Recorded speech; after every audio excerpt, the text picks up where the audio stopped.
Students of class 10, today I am going to teach you history chapter 2nd. The first part, work life and leisure cities in contemporary world के बारे में आज हम आप लोगों को स्टडी कराएंगे। और आप लोग अगर बुक नहीं खरीदे हैं तो बुक खरीद लीजिए, क्योंकि without self study self reading आप लोगों की समझ में कम आता होगा। जब बुक आपके सामने रहेगी तब आप लोगों को समझने में सरलता होगी। तो चलिए स्टार्ट करते हैं। फर्स्ट पॉइंट आपका आज है meaning of urbanisation. Meaning of urbanisation का मतलब है कि शहरीकरण का अर्थ, शहरीकरण कैसे हुआ। ठीक है, तो अर्बनाइजेशन है long history. Urbanization means the migration of village people और the rural people to the towns and cities for better prosperity. It is linked with two factors, one the growth of population and the second is the growth and development of industrialization। देखिए urbanisation का इतिहास बहुत बड़ा है। Urbanisation का अर्थ है कि ग्रामीण क्षेत्रों से लोग शहरों की ओर अपनी ये आशा लेकर के गए कि वहां जाकर के हमारा अच्छा विकास होगा, हमारा रहन सहन अच्छा हो जाएगा।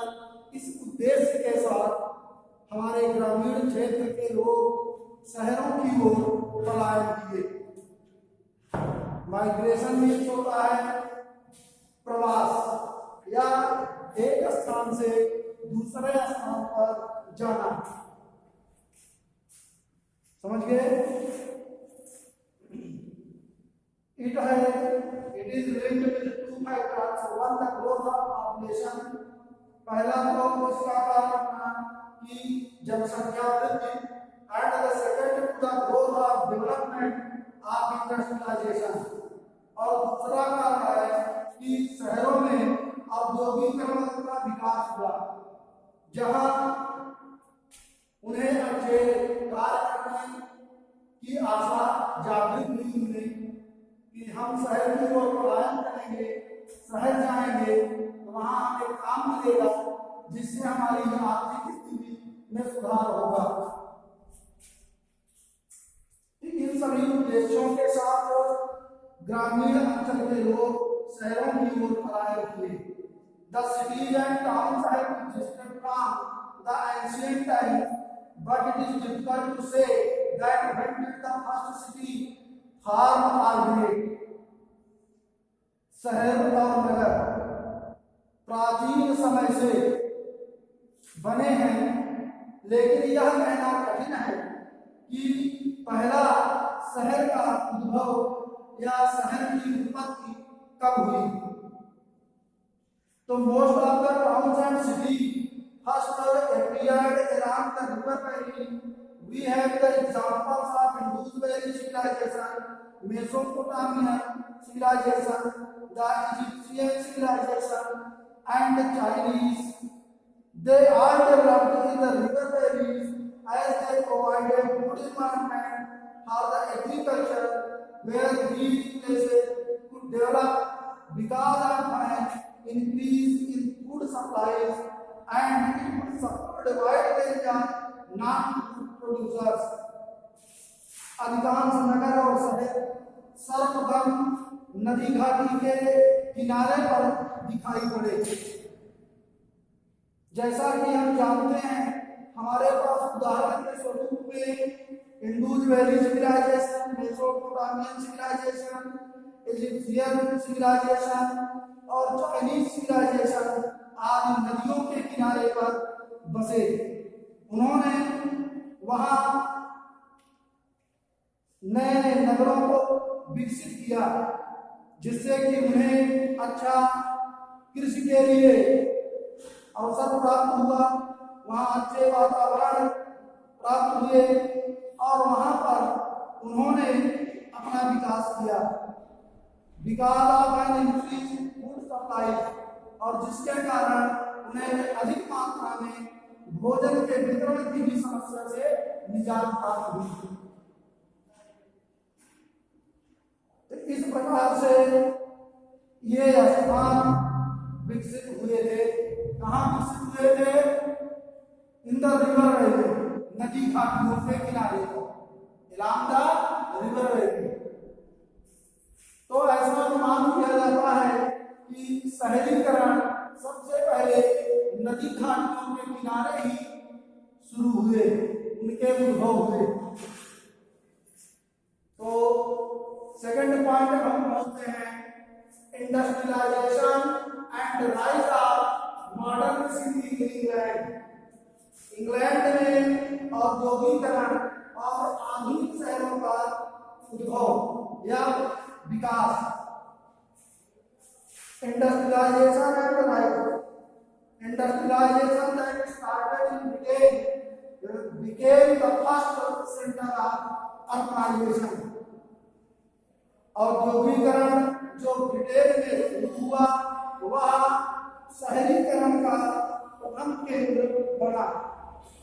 At late as the 1850s, after the Industrial Revolution, most of the European countries were largely rural।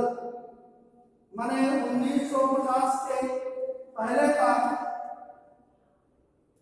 यहाँ के लोग बिल्कुल ग्रामीण थे, पिछड़े वर्ग में थे। लेकिन औद्योगिक रिवॉल्यूशन के बाद, इंडस्ट्रियल रिवॉल्यूशन के बाद अधिकांश यूरोपीय देश बड़ी तेजी के साथ विकसित हुए। England continued to expand in the 19th century. England लगातार 19वीं शताब्दी तक अपने औद्योगिकरण का विकास किया। And its population multiplied 4 times between 1810 and 1880। और 1810 और 1880 के बीच यहाँ की जनसंख्या में 4 गुना वृद्धि हुई।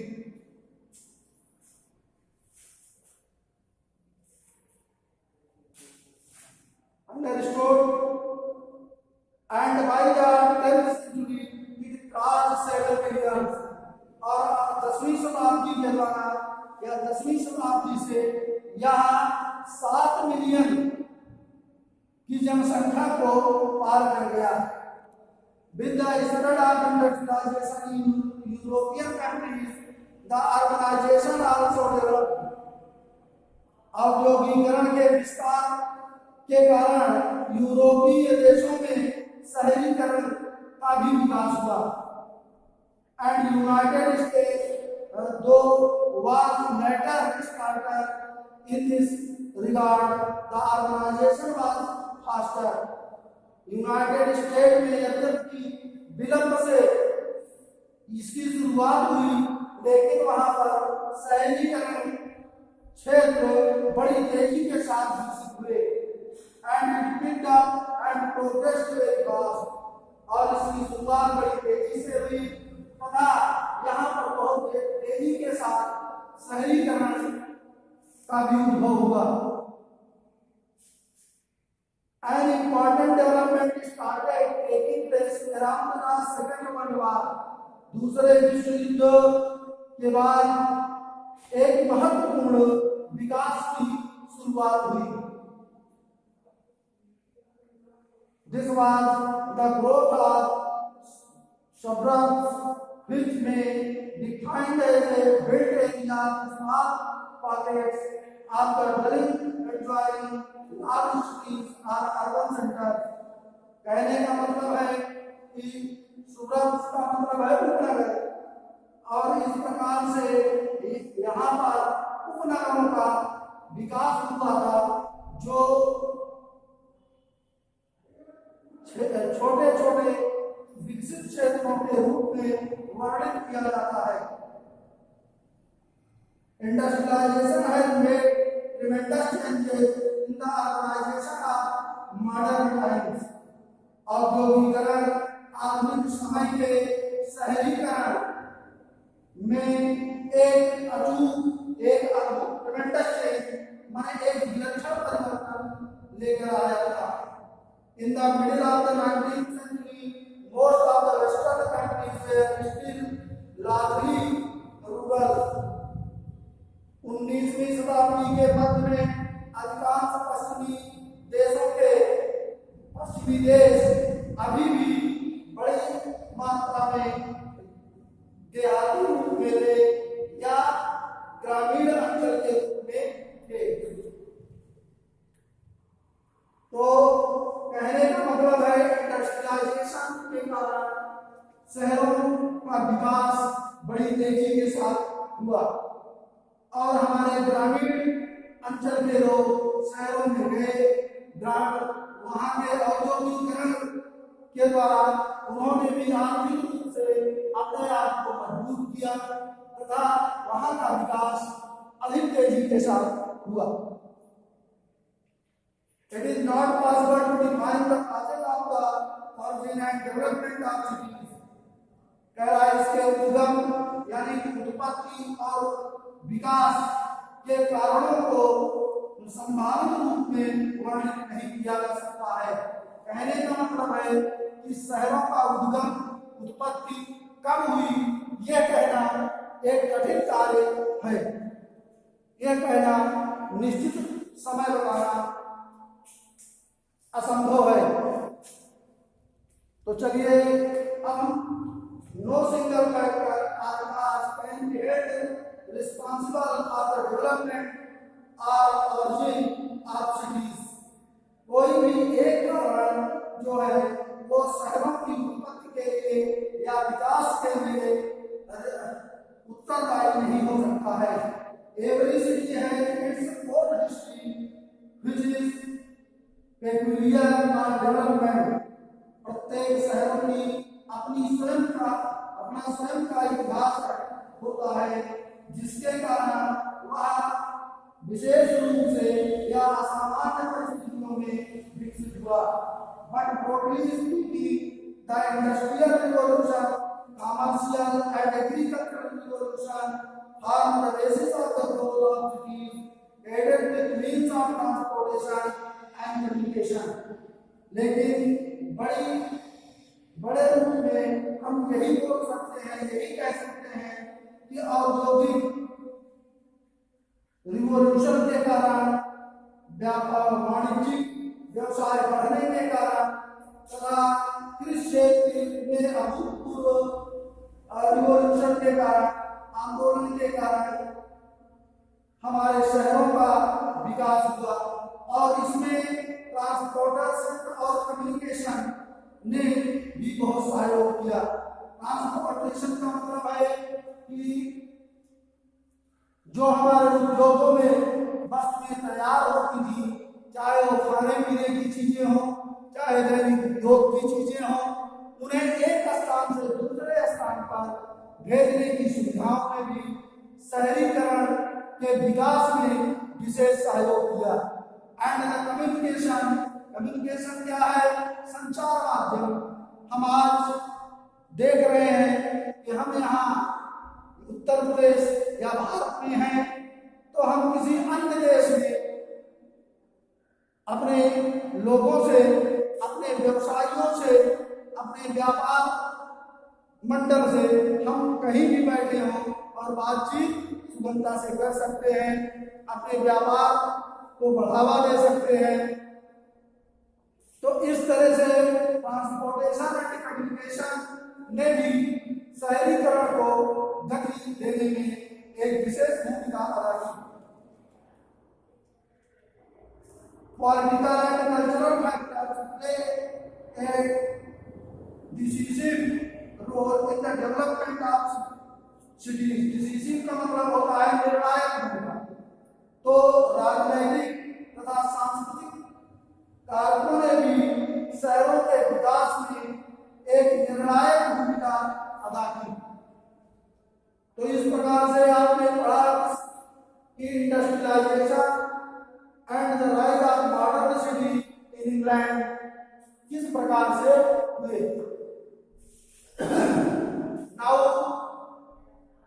आई hope you understood meaning of the organization and industrialization and the rise of modern city in England. 2 points, revise and make some questions about in both the points. Now I am going to tell you, to teach you migration. Migration means होता है प्रवास.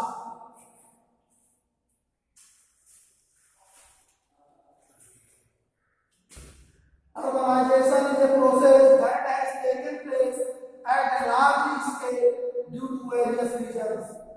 शहरीकरण एक प्रक्रिया है जो अनेक कारणों से बड़ी मात्रा में घटित हुई. Urban areas is an outgrowth of the existing rural population.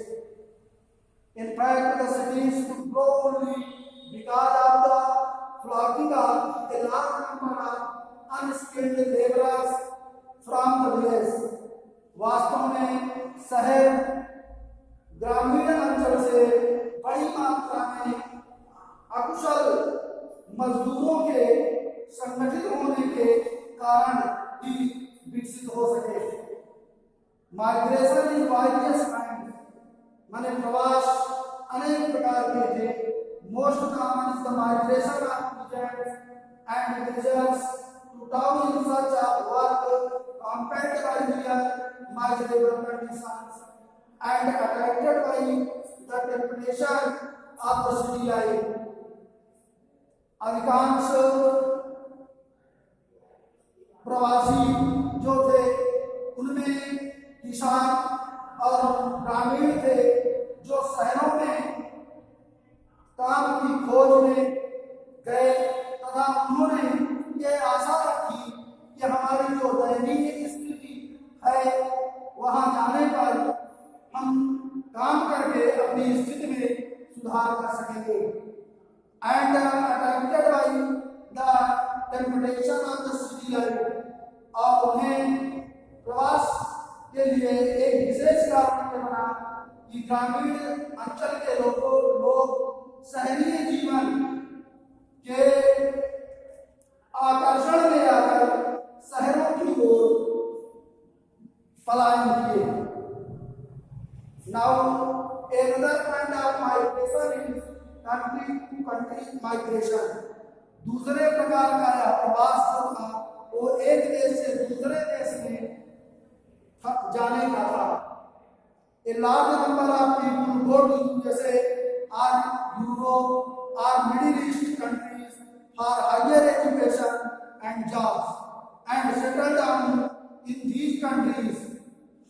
दूसरा जो माइग्रेशन का काम था इसमें बड़ी संख्या में लोग यूएसए, यूरोप तथा मध्य पूर्वी देश में शिक्षा ग्रहण करने के लिए तथा व्यवसाय के लिए काम करने के लिए गए और वहीं पर उन देशों में वे बस गए. Nowadays, certain agencies are working who send people to various countries for settling down. आज के दिन में आजकल हम देखते हैं कि अनेक संस्थाओं में जो लोग काम कर रहे हैं वे अन्य देशों से आए हुए लोग हैं और वो जाकर के दूसरे अन्य देशों में सेटल हो गए, बस गए और वहां पर वे काम करने लगे. इस प्रकार से ये 3 पॉइंट्स आपको बताया गया. इसकी स्टडी कीजिए और इसमें आप कुछ क्वेश्चंस भी फाइंड कीजिए. तो आज हम इस चैप्टर में यही विराम देते हैं और आशा करते हैं कि आप लोग भी इसकी स्टडी करेंगे और कुछ क्वेश्चंस जो है इन तीनों पॉइंट पे बनाएंगे. फिर आप लोगों को place social change in urban life point से लेकर के और लेजर एंड कंजप्शन सब पढ़ के आना है. फिर इसमें से भी हम आपको क्वेश्चन देंगे. ठीक है, तो आज हम यही विराम देते हैं. अब आप लोग इसकी स्टडी कीजिए और कुछ क्वेश्चन बनाइए और समझिए.